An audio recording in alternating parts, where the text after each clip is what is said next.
Vamos a buscar, Andrés, bueno, y si no, yo ya lo leo. Juan, el Evangelio según San Juan 8, del 31 al 38. Voy a leeros estos textos. Dijo entonces Jesús a los que habían creído en él: si vosotros permaneciereis en mi palabra, seréis verdaderamente mis discípulos y conoceréis la verdad, y la verdad os hará libre. Respondieron: linaje de Abraham somos y jamás hemos sido esclavos de nadie. ¿Cómo dices tú seréis libres? Jesús les respondió: de cierto os digo que todo aquel que hace pecado, esclavo es del pecado, y el esclavo no queda en la casa para siempre. El Hijo sí queda para siempre. Así que si el Hijo os libertare, seréis verdaderamente libres. Sé que sois descendientes de Abraham, pero procuráis matarme, porque mi palabra no haya cabida en vosotros. Yo hablo lo que he visto cerca de mi Padre, y vosotros hacéis lo que habéis oído cerca de vuestro Padre. Si nos situamos un poco en esta escena, tengo poco tiempo, pero voy a intentar llegar al final. Voy a intentar.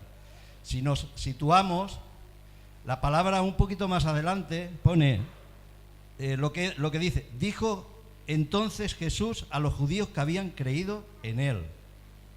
Y es que hay un tiempo de preparación. Estas personas habían escuchado la palabra de Dios, estas personas habían escuchado el mensaje de Jesucristo, y hay un momento en que Jesús los va a confrontar. Los va a confrontar con una realidad que, si alcanzan a entender y a comprender lo que Jesús les está diciendo, van a alcanzar una dimensión diferente. Estos hombres creían en Jesús porque era una persona que hablaba palabras que le venía, era un rabino, era un maestro, y ellos creían en Jesús, lo seguían. De hecho, había mucha gente que ya había escuchado a Jesús, una gran multitud, y no estaban con él. Pero Jesús, como hay una parte de personas que lo siguen y que lo están escuchando, Jesús va a decirle a estas personas concretamente. Y hoy estamos aquí un grupo de personas que una gran mayoría, pues todos los que estamos aquí creemos en Jesús. Vamos, estoy convencido. Pero quiero profundizar aquí un poco, porque hay un creer que todavía no te lleva a vida eterna. Estas personas estaban creyendo en Jesús. Y en el círculo de la religión, de las personas, de la iglesia, hay mucha gente que está siguiendo a Jesús, mucha gente que está creyendo en Jesús, pero mucha gente todavía no se ha confrontado con esta realidad que Jesús les va a decir. Y lo primero que le dice es que si permanecéis en mí, seréis verdaderamente mis discípulos. Porque ese verdaderamente está afirmando que realmente, si tú permaneces en Jesús, si tú te mantienes en Jesús, tú eres discípulo de Él. No eres antes. De hecho, Él les había enseñado que aquel que no se niega a sí mismo, que toma su cruz y le sigue, no puede ser mi discípulo, dijo. Aquel que todo lo que tiene, no lo tiene por basura, no lo tiene, reniega de esas cosas, no puede ser mi discípulo. Y aquel que ama a padre o madre o a hijo o a hermano, o no aborrece más que a mí, no puede ser mi discípulo. Lo que Jesús está diciendo aquí a estos hombres que creen en Él es que lo primero, Jesús es exclusivo, es exclusivista. Yo soy el primero. Yo soy el primero. Tú tienes que entender que para ser mi discípulo, tú te tienes que negar a ti mismo, tú tienes que llegar a entender que tú, por ti mismo, no puedes hacer nada. Hace poco tiempo el pastor nos decía ese texto que Jesús dice: yo soy la vid verdadera, mi Padre es el labrador y vosotros sois los pámpanos. Separados de mí, nada podéis hacer. Así que, separados de Jesús, nada podemos hacer. Pero estos hombres, cuando les habla de libertad, ¿cómo nos dices tú que tenemos que ser libres si nosotros somos descendientes de Abraham? No, nosotros somos libres ya. Además, si seguimos leyendo, los confronta de que ellos son hijos de su padre y les hace entender que son de su padre el diablo, y ellos dicen, no, nosotros tenemos un padre, que es Dios. No. Si vuestro padre fuese Dios, le dice Jesús, me amaríais a mí, entenderíais. Pero es que no me entendéis porque mi palabra no haya cabida. Y hermano, el verdadero discípulo de Jesucristo es que su palabra, la palabra de Dios, la palabra de Cristo, tenga cabida en su corazón. Cabida. Ese es el verdadero discípulo. Por eso Jesús le dice a los discípulos, ya cuando va a ascender en Mateo al final, de 28-19, capítulo 28, versículo 19. Id por todo el mundo y predicad el Evangelio a toda criatura, bautizándolos en el nombre del Padre, del Hijo y del Espíritu Santo, enseñándoles que guarden estas cosas. Un verdadero discípulo es un discípulo que es instruido, es sumergido en la realidad del nombre del Padre, del nombre del Hijo y del nombre del Espíritu Santo. Este es el verdadero discípulo. Es aquel que nace de Dios, que no nace de carne, ni de varón, ni de sangre, sino que nace de Dios. Este es el verdadero discípulo. Y Jesús les quiere enseñar a ellos, si yo no os liberto, no seréis verdaderamente libres, porque seguiréis cometiendo pecados. El pecado os va a llevar a la condenación. El Hijo sí permanece.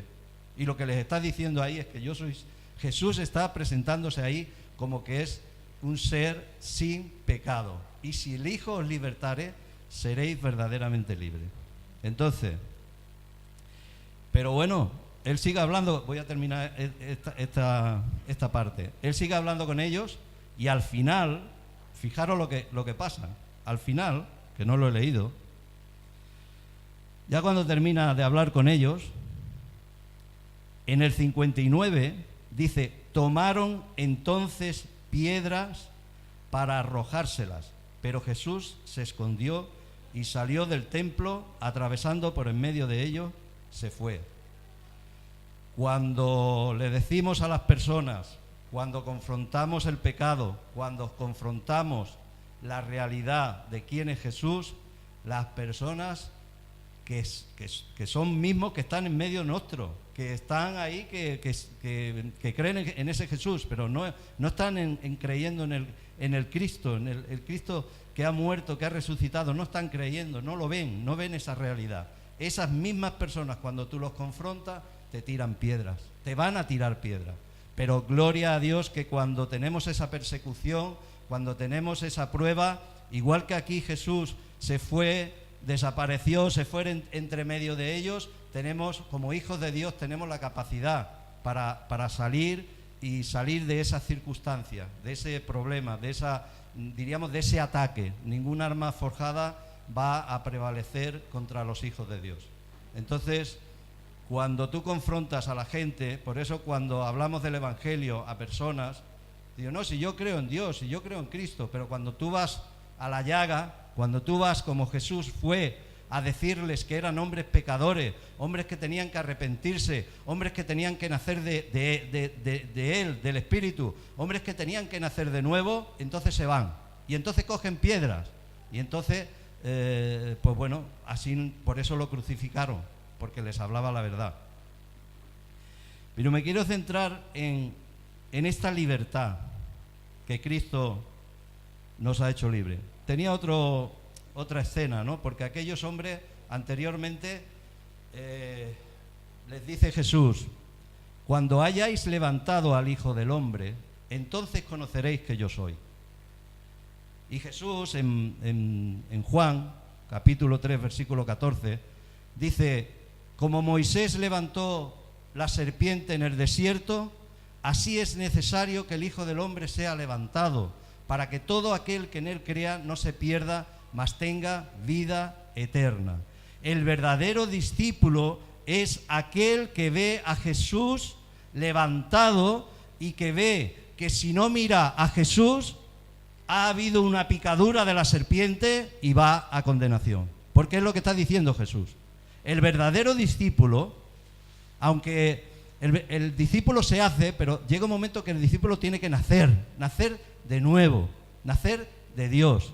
Y el verdadero arrepentimiento, la verdadera conversión es cuando ha levantado sus ojos, ve a Jesús en la cruz, ve a Jesús haciendo el sacrificio y espera ser sanado. Y es que en el mismo momento que tú miras ahí, eres sanado de la picadura de la serpiente, eres sanado de la picadura de la muerte eterna si no creemos en Él.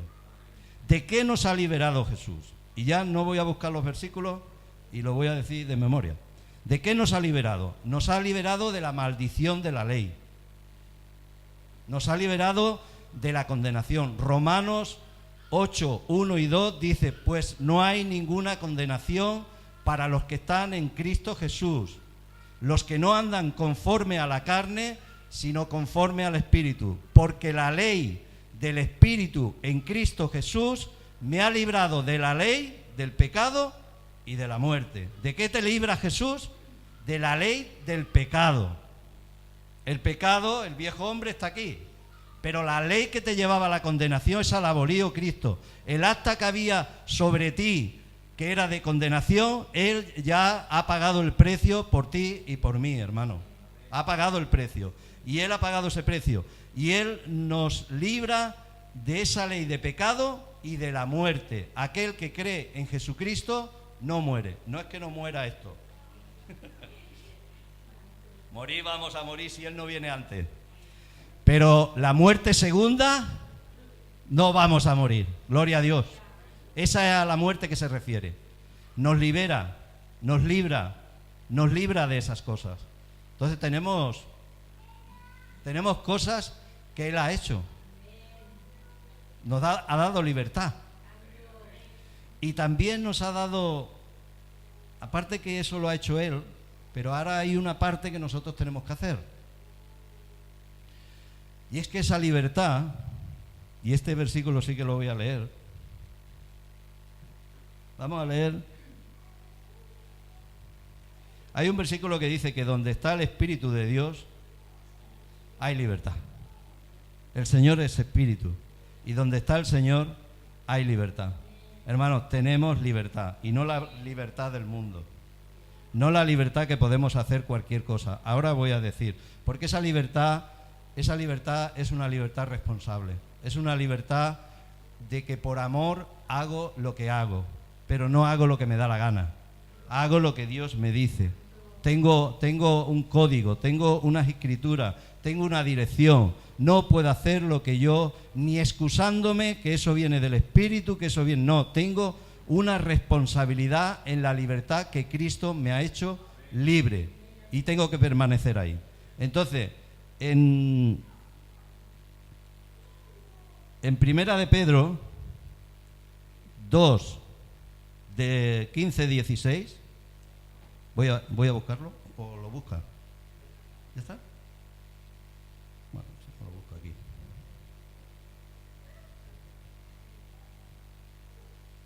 ¿Lo tienes? Vale. Porque esta es la voluntad de Dios, que haciendo bien hagáis callar la ignorancia de los hombres insensatos. 16. Como libres, pero no como los que tienen la libertad como pretexto para hacer lo malo, sino como siervos de Dios. ¿Veis, hermano? Como la libertad, falsa libertad de muchos, y lamentablemente de muchos hermanos, no es una libertad de hacer lo que uno quiere.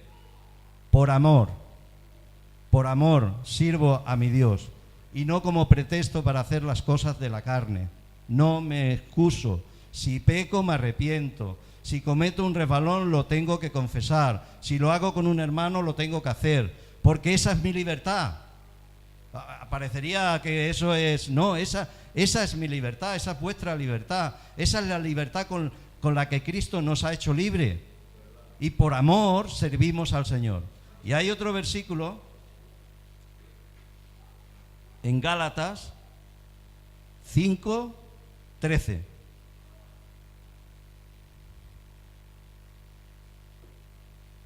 Gálatas 5:13. Ya que tengo aquí mi hermano, pues ya no lo busco. Gloria a Dios. Porque vosotros, hermanos, a libertad fuisteis llamados. Solamente que no uséis la libertad como ocasión para la carne, sino servíos por amor los unos a los otros. O sea, que yo soy un hombre llamado a libertad. Yo soy un hombre libre, libre en Cristo. Pero esa libertad es para servir a mi hermano, servirnos por amor los unos a los otros, animarnos los unos a los otros, confesar nuestras faltas los unos a los otros, exhortarnos los unos a los otros. Esta es la realidad de la libertad. Y bueno, ¿me puedo extender 5 minutos más? ¿Sí? Estoy pidiendo permiso al pastor. Porque si no me faltaría un escollo, ¿no? Y esta libertad que Cristo nos ha dado, hermano, esta libertad gloriosa que nos eleva a Él, esta libertad gloriosa que nos da la capacidad para relacionarnos los unos a los otros, esta libertad también es una libertad que tiene que ver con un acercamiento profundo, sincero a Él. Y quiero que busques, Andrés, en Hebreos 10, 19 al 25. Él nos ha dado libertad para entrar en el lugar santísimo. El lugar santísimo no es el lugar santo. El lugar santo es la situación del tabernáculo. Había el atrio, el lugar santo y el lugar santísimo. El lugar santísimo es donde la misma presencia de Dios estaba, donde estaba el arca, y dentro del arca pues, había esos 3 símbolos preciosos. Pero era allí nada más que podía entrar el sacerdote una vez al año, hermano. Una vez al año solo podía entrar, y vestido de unas vestiduras que estaba simbolizando todo lo que nuestro Señor Jesucristo era, y era sombra de lo que debía de venir y se debía de manifestar en Jesús. Y este hombre de Dios solo podía entrar una vez al año a hacer ese sacrificio, esa presentación para expiar los pecados personales y los del pueblo. Y bueno, y la palabra nos está diciendo aquí, voy a leerlo. Así que, hermanos, teniendo libertad para entrar en el lugar santísimo por la sangre de Jesucristo, por el camino nuevo y vivo que Él nos abrió a través del velo, esto es, de su carne, y teniendo un gran sumo sacerdote sobre la casa de Dios, acerquémonos con corazón sincero. Primero, hay 9 cosas. Yo cuando leía Hebreo y leía aquí, siempre me venía a la mente, no dejéis de congregaros. Gloria a Dios, porque yo siempre lo he tenido muy claro eso. Tengo que congregarme con mis hermanos y no tengo que dejar de relacionarme con ellos, tengo que congregarme. Pero es que el no dejar de congregarnos está ligado con entrar en el lugar santísimo. Es lo que está diciendo aquí Hebreos. Dice, hermanos, tenemos libertad, Cristo nos ha dado la libertad, podemos entrar. No es que ya el lugar santísimo tenga una llave, yo tenga que hacer unos requisitos, unos esfuerzos, tenga que hacer cosas para poder entrar a la cámara secreta, a la presencia de Dios. No. Tenemos, los hijos de Dios, tenemos la libertad de poder entrar. Pero para entrar, lo que Dios nos está diciendo ahora es, lo que te pido, hijo, es que primeramente te acerques, te vayas acercando. Una cosa es ir acercándote al lugar santísimo y otro entrar como un cohete, sin meditar ni nada. O sea, ¡bum! Ya estoy aquí, Señor. Pues no.